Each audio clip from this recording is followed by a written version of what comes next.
네, 하루가 다르게 상황이 바뀌는 게 바로 정치판이죠. 4월 10일 총선을 20일 정도 남긴 시점에서 제주의 상황도 다르지 않게 진행되고 있습니다.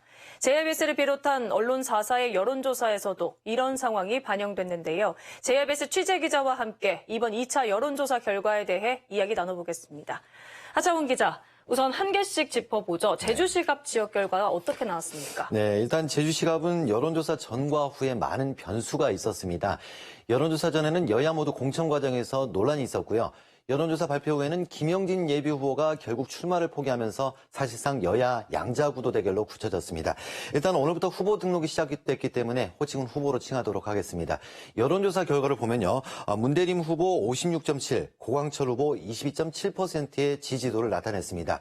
문대림 후보 같은 경우 1차 여론조사 때 후보 적합도는 21.5%였거든요. 그런데 공천이 확정되면서 지지도가 2배 이상 오르는 상승세를 보였고 고광철 후보 입장에서도 공천을 받은 지 얼마 되지 않은 상황인데도 22.7%를 기록하면서 선전하고 있다는 평가를 받고 있습니다. 그렇군요. 그런데 지금 제주시 의선거구는 제주시 갑 지역과 좀 다른 것 같습니다. 큰 변화가 뚜렷하게 나타나지 않고 있다고요? 네, 제주시 의선거구는 일찌감치 후보군이 확정된 곳인데요.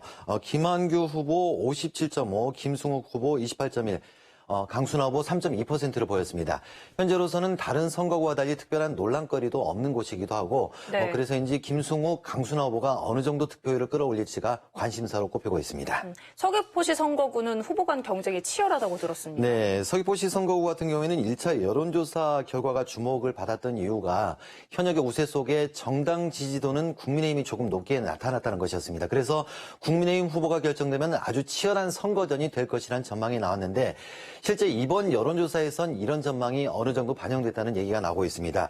위성곤 후보가 48.1, 고기철 후보는 43.4%로 오차 범위 안에서 접전 양상을 보였습니다. 앞서 언급했지만 정치 상황은 사실 시시각각 변수가 있지 않습니까? 이번 선거의 변수는 어떻게 보십니까? 네, 말씀하신 것처럼 아직 변수가 남아있다고 볼 수 있는데 제주시 갑은 김영진 예비후보가 불출마와 함께 고광철 후보와 단일화를 선언했죠. 공천 논란으로 쪼개졌던 보수표 집결의 신호탄이 될지 지켜봐야 하는 상황이고요. 서귀포시 역시 경선에서 탈락했던 이경용 예비후보가 고기철 후보와 손잡고 전면에 나설지가 관심사로 꼽히고 있습니다. 제주시 을선거구 역시 안전과 심판 그리고 제2공항 등이 변수로 작용할 전망입니다. 그 비례대표 정당 투표에도 관심이 쏠리고 있는데 지금 제주 지역의 표심은 어떻습니까? 네, 지난 1차 여론조사 때 정당 지지도를 물었더니 더불어민주당은 42.1 그리고 국민의힘은 30.7%였습니다. 그런데 이번에는 지형이 조금 바뀌었습니다. 더불어민주당은 36.1 그리고 국민의힘은 28.6%로 조금 낮아졌고요. 상대적으로 요즘 돌풍을 일으키고 있는 조국혁신당이 10.2%를 기록했습니다. 네. 이런 정당 지지도는 비례대표 정당 투표에도 나타냈는데 더불어민주연합 22.7 그리고 국민의미래 26 그리고 조국혁신당은 23.6%를 기록하면서 제주에서도 돌풍이 만만치 않다는 느낌을 주고 있습니다.